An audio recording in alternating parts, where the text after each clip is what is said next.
For reading groups today, we read another book together. This one's called The Handiest Things in the World by Andrew Clements. Photographs by Raquel Jaramillo. And this is all about a story that things that we can do with our hands, but then also tools that we can use that help us do things. Because we've been talking about helping this week. The handiest things in the world. So let's see what kind of tools help us to do different things.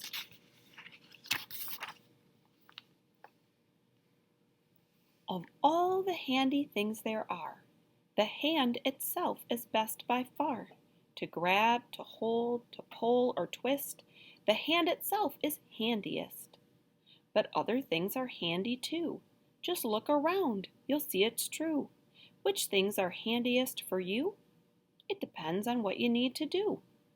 The things I want to show you here, things old and new, from far and near, they all came from a simple plan. The hand is where they all began. That is a cute little rhyming poem to start our story, and you probably noticed that they highlighted some of our sight words here. The, I, and. Because we've been reviewing our sight words this week and learning a new one. Mealtime happens every day. Keep your fingers clean this way. We can eat with our hands, or this tool is chopsticks. They help us eat without getting our hands messy. Don't let Rover stray away. This will hold him night and day.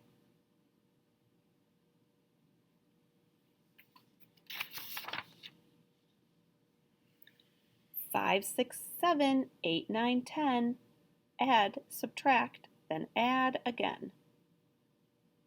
We can use our fingers and hands for counting. We can also use a calculator.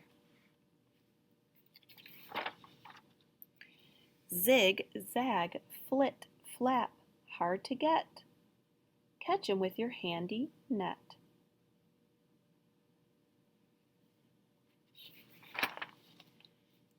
Two wet hands can hold and pour. This will pour a whole lot more.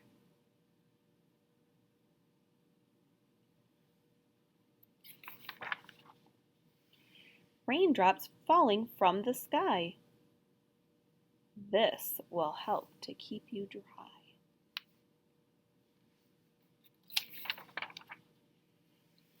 Wish I might, wish I may, sweep this dusty stuff away.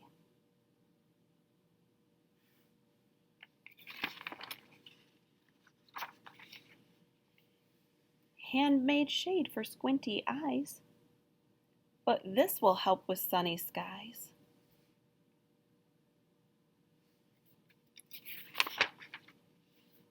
Digging in and scooping down, let's move lots of dirt around.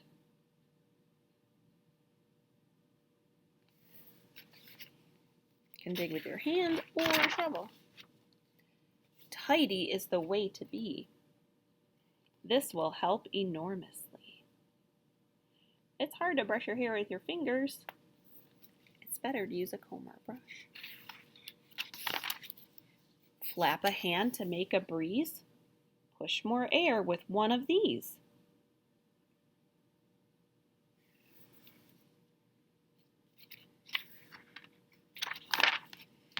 Tap in rhythm, keep the beat. Work with these and make some heat.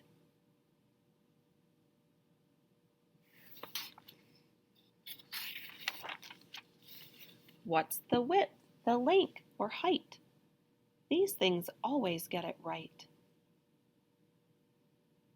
He's using a long ruler called a yardstick to measure. Sticky fingers make a mess. Mixers make the mess much less.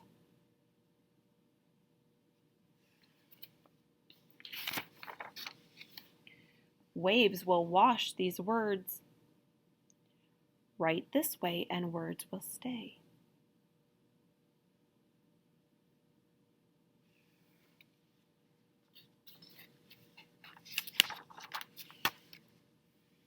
When windy wintertime appears, these feel good on frosty ears.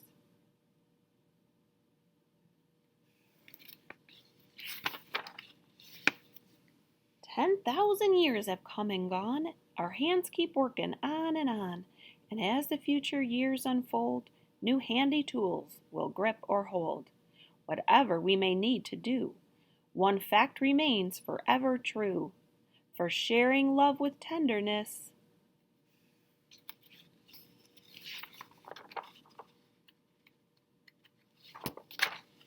the hand itself is handiest.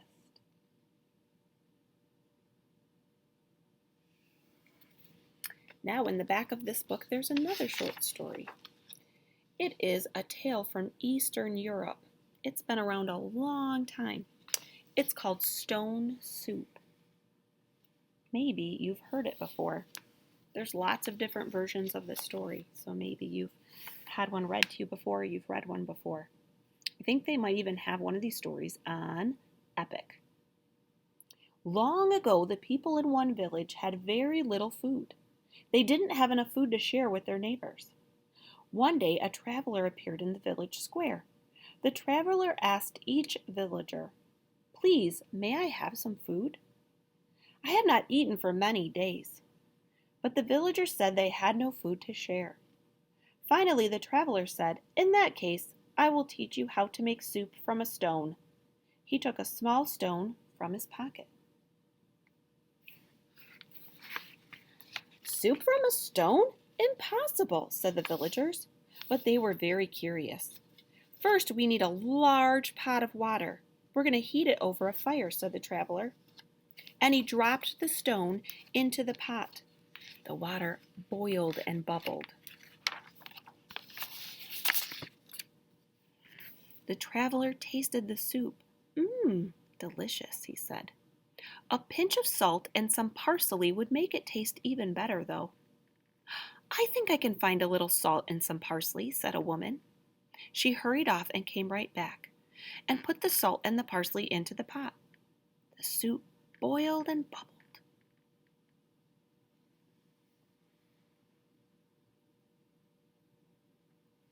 The traveler tasted the soup again. Delicious," he said. "A cabbage and some potatoes would make it taste even better, though." "I think I can find a cabbage and some potatoes," said a man. He hurried off, came right back, and put the cabbage and potatoes in the pot. The soup boiled and bubbled. The traveler tasted the soup again. Delicious," he said. "A few carrots and some chicken would make it taste even better, though."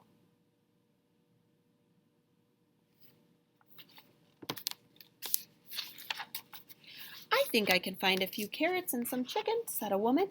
She hurried off, came right back, and put the carrots and the chicken in the pot. The soup boiled and bubbled. One by one, the other villagers added things to the pot of stone soup. Others brought bread and good things to drink. All the people gathered in the village square and shared a delicious feast. Soon it was time for the traveler to leave. "What a wonderful soup we made from one small stone," he said. Each one shared just a little, but together we made a feast for all. I like this story so much because it shows that even if you don't have a lot, you can still share with others. Everybody shared a little bit, and then they all could eat this yummy soup that they made. And it's called stone soup, but really, it's not made of stones. It was made of all the other food they put in it. This reminds me also about Thanksgiving. We just had Thanksgiving, and usually at Thanksgiving, lots of people bring different food to one place, and then everybody eats all of the food together. So everybody just brings a little, and then we have a really big meal that everyone can eat together. For your sight word paper today, you're going to find this one in your red folder.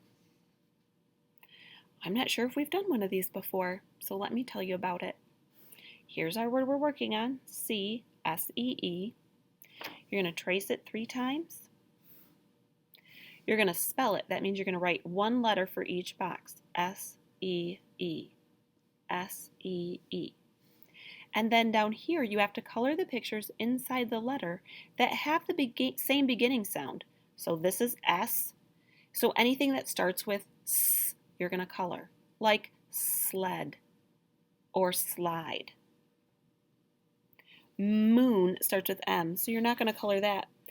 And grapes, is that grapes? Yeah, grape starts with G, so you're not going to color that.